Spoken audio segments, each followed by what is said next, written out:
Here we go again. Remember, we're not getting involved in religion. We're getting involved in the spiritual dimension. The spiritual dimension is the world of the mind, and we're specialists in the world of the mind. So if you're going to use this dimension or our techniques in your own religion, well, more power to you. You're going to do a better job after you learn how to use your mind the way we teach people to use our minds. So now, about my concept about heaven and hell. My concept, remember, was that there's no such a thing as a devil. So if there's no devil, there's no hell. In other words, the devil, for me, is ignorance. How do we qualify for that? How can we explain that better? If you make a mistake because of ignorance and you suffer for it, that's bad luck. That's the devil. Anything that causes suffering is a devil. Anything that causes the alleviation of suffering is heaven or is God. So then, heaven is not an eternal place to live in or to be in eternity forever and ever and ever. Heaven is an ideal situation, ideal conditions where we don't suffer, regardless of where we are. We can be in heaven right here on planet Earth, or we can be in hell right here in planet Earth, on planet Earth. Because depending on the conditions that we bring about ourselves. So we suffer. God doesn't punish us. We suffer because our own actions, because of our own mistakes. And we make mistakes because we do not know any better. If we know better, we would not make mistakes. So if we do not know better, that's ignorance. So if we do not know better, and because of ignorance, we make mistakes and we suffer for it, that's the devil. So devil is ignorance. And there's many levels of ignorance. So there's many devils, according to concepts of people. I don't believe that there's an entity with horns and a tail that spits fire. That's to frighten the children to go to bed, maybe. We're mature adults now. We cause our own problems, and we suffer for them, and we blame the devil for it. So ignorance is the devil. Intelligence is God. Knowledge is God. Wisdom is God. On God's side. So we want to become more knowledgeable to eradicate ignorance and get rid of the devil, because we will not make any more mistakes. If we only knew and were completely wise unto what we are supposed to be doing on planet Earth, the purpose for our mission on planet Earth, which is a very short one, we're here today and gone tomorrow. We come with nothing by ourselves on our universal path, and we leave with nothing by ourselves on the universal path. Everything that we acquire here is loaned, is a temporary assignment. The concept of my this, my that, nothing belongs to us. It's temporary, it's loaned to us. Material gains, my wife, my son, my husband, my whatever, it's temporary assignment while you're here. You come by yourself, you leave by yourself. You come with nothing, you live with nothing. And that's it. So it's a temporary assignment. If we only knew what we're supposed to be doing here, what's our mission, we would get on it and do not make mistakes. But since we don't know, we're banging our heads against the walls, making mistakes here and there, and causing suffering. Instead of alleviation of suffering, we're converting, the way we're going now, this planet into a hell, instead of converting this planet into a heaven, into a paradise. So our job is to become more knowledgeable, to make less mistakes, to suffer less, and eradicate the devil and the concept of hell, and convert our planet into a heaven and a paradise. That's my personal concept. It couldn't be, even though these preachers, Sunday preachers on TV is always saying, hold the Bible in hand, this is God's word. I mean, some of it could be, if it solves problems, God's words. Well, actually, anything that solves problems belongs to God. Anything that creates problems does not belong to God. It's an error. It's in space, it's just existing, but does not solve a problem for anybody, does not find a place on planet Earth or universe. It just should not exist, you see, even though it's not a problem-solving situation. it doesn't count. Whatever counts or should count is where we solve problems. So any information, any words, regardless who writes them or who recommends them, regardless if they're inspired or not, what they think is God, if they solve problems, it is God's inspiration, because God is intelligence, and intelligence solves problems when applied. So to be sure that we are on the right track, information that belongs to God solves problems when applied. If when you apply such information does not solve problems, you're not dealing with a connection to God. That's it. So remember, not all information in the Bible solves problems. In fact, they talk about a lot of problems. In fact, most of it is problems. Instead of problem solving, it's creation of problems. Wars and killings and all this in the Bible, I mean, that doesn't come from God, because God is information. Information that comes from God is only information that solves problems, not create problems. So I say that those authors were kind of confused, and they were writing their own personal concepts and their own beliefs of the devil, because they didn't know about their errors being the devil, because of their own ignorance, and they blame it on the devil whenever they do something wrong, and whenever something goes right, they, of course, naturally believe in God. Well, this is all right. When things go right, it's God's influence. So anyone who's inspired by God should have written on how to solve problems, not talking about problems or creating problems. That's my personal concept.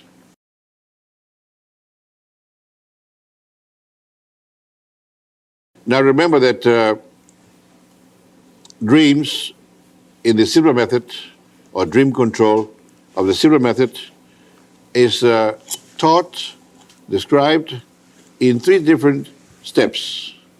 Step number 1 is having a dream and remembering your dream. Step number 2 is having dreams and remembering your dreams. Step number 3, having a dream in relation to a problem you have in mind, remembering it, and understanding it. That's step number 3. Now let's suppose that you're dreaming in black and white.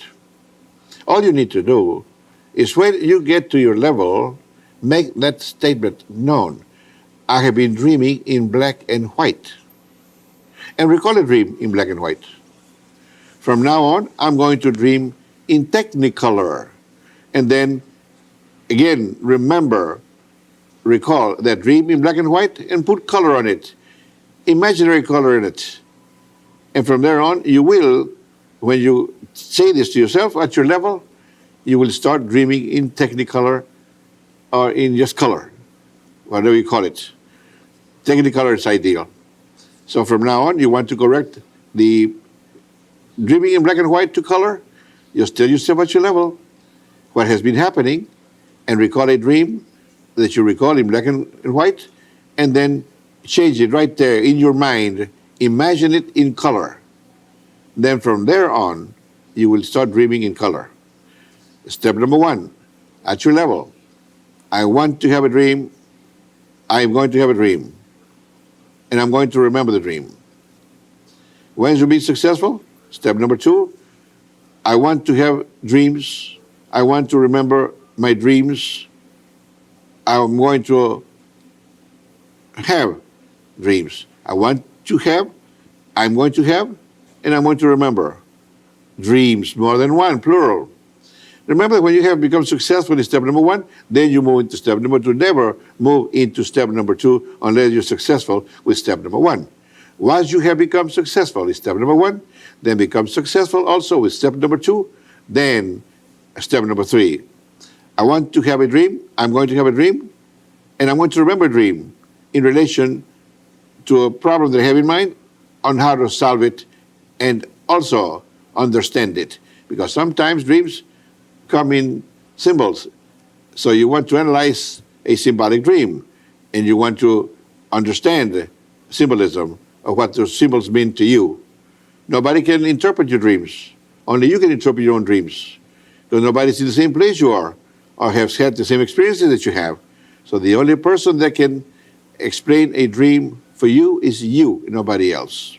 So step 1, 2, and 3, keep practicing, and you will become successful in wanting and having and understanding your dreams, especially dreams that can apply to problem solving in whatever problems you're faced with. And this is how.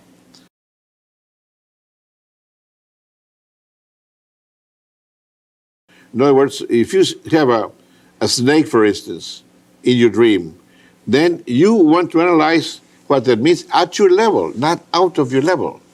Out of your level, it's a different world.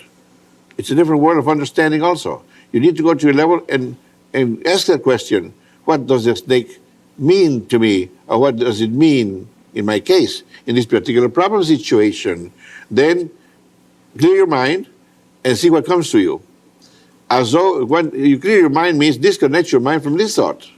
Think about anything else. Think about, say, for instance, I'm going to wash my car tomorrow, then come back again. What does that mean? The snake means to me, and then see what comes to you. Whatever enters your mind, that's what it means to you. So you can analyze your own dreams. At your level, remember, not outside of your level. Your level means the level that you have learned to enter after practicing the 100 to 1 and all these numbers to 1 these many days, then you are probably, and you most likely, be at the right level to continue using what we're recommending now.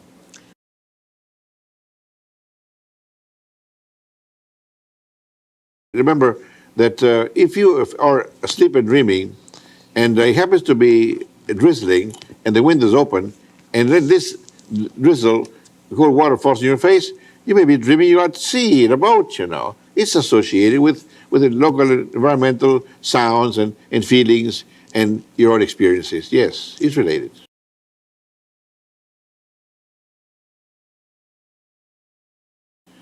In Dayton, Ohio, is a factory that manufactures electrodes for hospital use and electronic equipment for hospital use. And 19 PhDs took our training there. Why did this happen?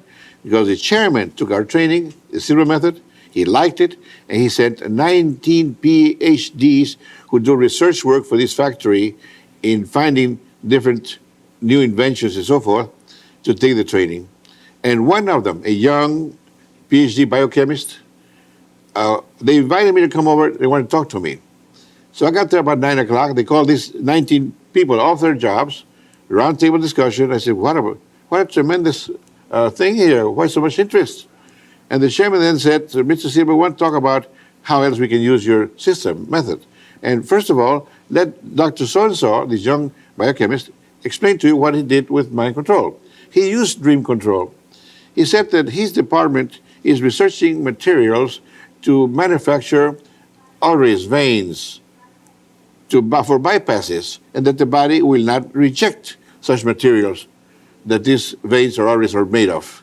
So he said that they were failing, couldn't find the right combination for manufacturing these artificial veins and arteries for bypasses. So he said he used a dream control. He put a pen and pencil on the side and a flashlight just in case he wakes up in the night, and he programmed to have a formula, a dream in relation to what he's looking for as a formula for the right formula compound to be able to produce or manufacture such a vein that would not be rejected by the human body. So the chairman is telling this man to tell me the story. He's telling me in front of the other 18 PhDs there. And he said, well, I programmed it the way the technique says. I woke up middle of the night with a formula. I wrote it down because I was told that if I did not write it down, I might forget it in the morning, which I wrote it down. 8 o'clock in the morning, we're supposed to go to lab at 9. 8 o'clock in the morning, I got up before everybody else and got to the lab before anybody got there. I wanted to go over the ingredients to see if we had used them before. And he's telling me this in front of everybody. And I found out that we had used those ingredients and the body had rejected them. Then he said, but this man here, he told his boss, another PhD biochemist, superior to him, what I had done. He said, but look at the ingredients. They're the same, but different quantities. Why don't you run another experiment with this different amount of each ingredient? And we did, and it's successful. The body did not reject them. Then the chairman comes in and says, you know, Mr. Silva, the value of that formula, we have patented the formula, it's ours, and the value it has for the factory, we're sending anybody, any employee in this factory who wants to take the Silva method, and we pay for them. You say it and we'll pay for it. Every employee can go through without costing them anything because of the value of this particular use of the technique. And I said, can you imagine one of you, this many, and 19 of you, and only one used it, and used only one technique or the method that you've learned. Can you imagine all the others using not only that, but the other techniques also? The value is tremendous. So they wanted to know how else and what other applications can we use it. So I explained to them what we're going to explain here in the rest of the programs.